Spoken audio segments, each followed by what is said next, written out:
As wrestling fans, we're used to exercising our suspension of disbelief heavily. Sometimes, though, wrestlers and promoters smash the veneer of performance and wrestling gets real.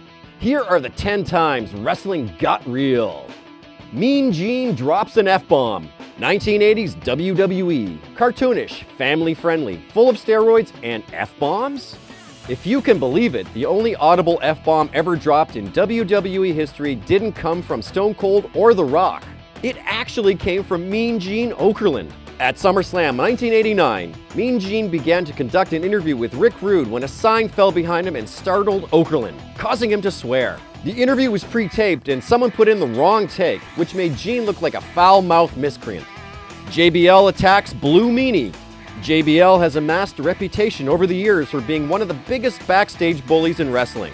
But this instance happened right in front of our eyes. At the conclusion of ECW One Night Stand 2005, the WWE and ECW rosters had a giant brawl in the middle of the ring. JBL took things too far on the Blue Meanie though. At the end of the brawl, the Meanie was bloodied up badly, and the story goes that JBL attacked him over real heat they had in the past. That will put some butts in the seats.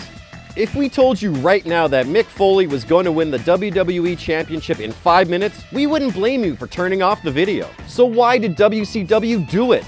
In January 1999, the taped WWE Raw went up against the live WCW Nitro.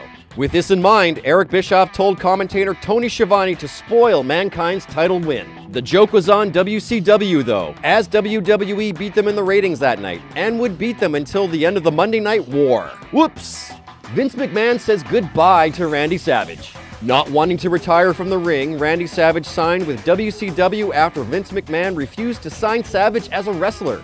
This led to an out-of-place scene in the cartoony WWE world of the mid-90s when McMahon took some time off to publicly say that Randy Savage did not resign with the WWE on Raw. The normally jovial and upbeat McMahon took a somber tone and thanked Savage for his contributions to the company. Savage would never return to the company after leaving that year. The Pipe Bomb.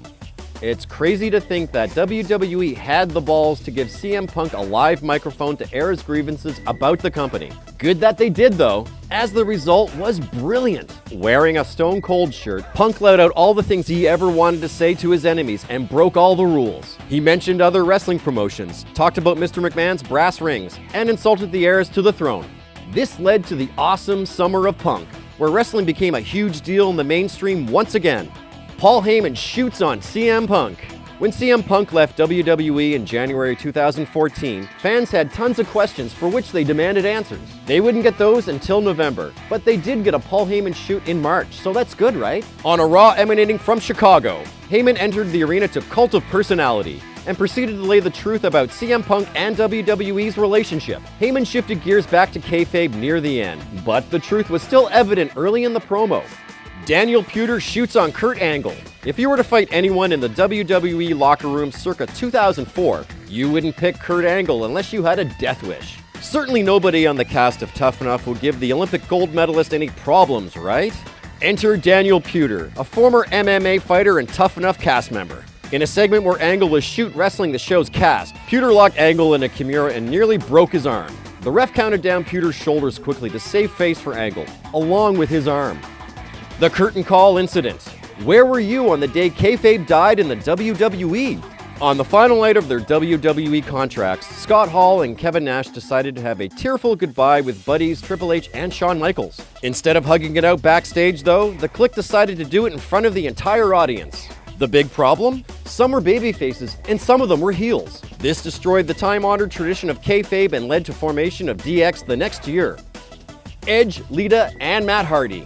Matt Hardy is broken now, and we think we figured out why. For years, fans saw Lita and Matt Hardy as one of the cutest couples in WWE history. Thanks to the internet, though, fans discovered that Lita cheated on Hardy with Edge.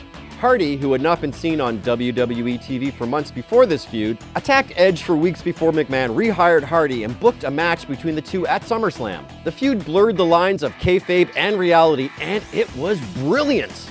The Montreal Screwjob. More than 15 years later, and the Montreal Screwjob still provokes discussion among wrestling fans and performers. At Survivor Series 1997, Shawn Michaels and Bret Hart were supposed to wrestle to a double disqualification as DX and the Hart Foundation were set to do run-ins. As everyone knows by now, McMahon changed the script on Hart and screwed him over in front of the entire WWE fandom. While all parties involved have made their peace with each other, the incident is still talked about years later, which says something about the impact it had. That's it for our list.